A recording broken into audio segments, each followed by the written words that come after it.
Uh, Bagaimana sebenarnya dok, untuk kita ya sebagai orang-orang awam ini, tadi kan kita kan nggak bisa kontrol-kontrol terus gula gitu ya, mungkin nggak bisa terus-terusan kapoti. Kadang kita kan orang-orang kita ya itu cenderung cuek dengan kesehatan gitu ya. Iya. Oke lah gitu. Lalu bagaimana sebenarnya pola hidup yang harus kita bangun untuk supaya kita tercegah dari diabetes ini. Jadi walaupun kita nggak periksa-periksa, kalau kita udah lakukan ini, jadi kita aman gitu dok. Kira-kira bagaimana dok? Oke. Nah, jadi kurasa dalam penyakit apapun, pasti semuanya akan menyampaikan dan menganjurkan untuk perbaiki pola hidupnya. Ya, mau penyakit apapun. Ya, ya kalau kanker sih memang kan termasuk juga ada sih pemicunya dari makanan yang mengandung karsigenik itu. Tapi kan nggak tahu kita yang mana gitu ya. Tapi yang pastinya yang pertama itu kalau masih sehat-sehat aja, pencegahan kita jangan sampai terkena diabetes, yaitu tadi mempertahankan berat badan yang ideal sesuai dengan indeks massa tubuh ya, dan mengkonsumsi makanan yang rendah lemak, rajinlah mengkonsumsi tinggi serat dan sayuran ya, terus mengurangi makanan atau minuman yang manis-manis berlebihan, itu pastinya. Terus yang selanjutnya mungkin dan harus sebenarnya banyak sih orang yang belum sempat ataupun nggak mau untuk olahraga ringan, olahraga secara rutin. Jadi bedanya dia dengan kalau misalnya aku kan capek, aku keringatan, aku masak, aku nyapu, aku ini segala macam. Itu memang kegiatan fisik tapi bukan olahraga. Jadi bukan tes fisik itu yang. Jadi olahraga yang dimaksud di sini olahraga yang rutin, dilakukan continue, terus menerus walaupun sebentar gitu. Batasnya paling lama 1 jam udah jago lah. Makanya banyak sekarang orang sudah mulai saya lihat itu di jalan atau di pinggir jalan seperti itu sudah mulai banyak yang sore-sore atau pagi-pagi mereka sudah jalan kaki. Ya. Jadi sudah mulai sadar kalau saya kesadaran diri untuk perbaiki pola hidup itu. Nah, tapi mungkin makanan ini yang masih belum bisa melawan godaan-godaan itu ya. Nah, jadi bagi yang belum ada keluhan terus yang masih merokok, cepat-cepatlah bertobat. Gitu. Jadi memang tidak bisa secara spontan langsung berhenti, tapi boleh kita bertahap, berkuranglah dari tadi satu bungkus jadi setengah bungkus per hari segala macamnya, itu bisa lama-lama berhenti kok.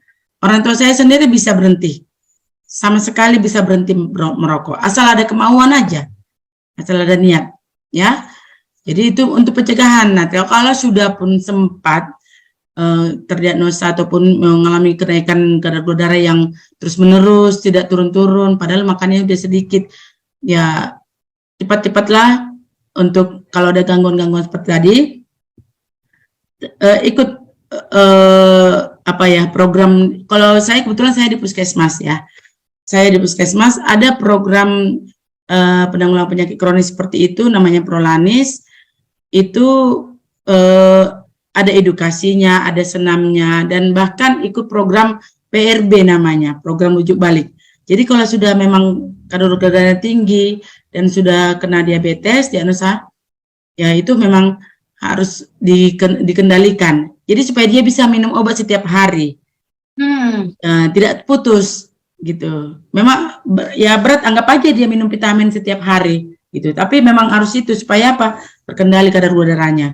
Efeknya kalau tidak terkendali, tadi yang saya sampaikan, akan menyebabkan banyak sekali penyakit-penyakit ya, termasuk penyakit kardiovaskular, jantung ya, terus bisa menyebabkan sampai ke ujung-ujungnya sampai ke ginjal, gitu ya, dia akan merusak ke ginjal.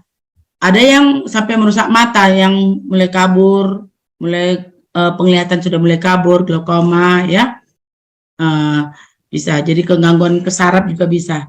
Jadi memang kalau tidak terkendali itu bisa menyebabkan, karena kan kalau darah itu kalau dipipai di dalam pembuluh darah itu dia darahnya kental, akhirnya ada plak yang tertinggal di pembuluh darah, itu menyebabkan kolesterol yang tinggi. Jadi kalau sudah lambat dan sementara jantung kan harus bekerja, dia memaksa jantung untuk menaikkan membawa darah ini ke seluruh tubuh, jadi akhirnya dia apa? menyebabkan tekanan darahnya meningkat gitu. Hipertensi lah dia juga. Itu salah satu komplikasi dari diabetes. Dan bahkan sampai merusak ginjal. Kalau tidak terkendali ya. Tapi kalau tidak terkendali, makan obat teratur, dan rutin olahraga, ikut saran dokter dan mengikuti pola makan yang tadi yang diubah pola makannya yang lebih sehat lagi, tidak makan yang berminyak-minyak atau gula yang berlebihan. Sudah makan nasi, makan roti dalam waktu bersamaan, terus makan mie, itu kan karbo terus. Gitu. Jadi itu harus kita perbaiki juga. Jadi itu bisa memperpanjang usia kita gitu. Paling tidak ada usaha. Kalau soal umur kan tangan Tuhan, tapi kalau paling sudah ada yang mengalami sakitnya seperti itu, banyak kok orang yang bisa terkendali dia. Ya tapi harus niat dan mau memperbaiki pola makan itu aja gitu.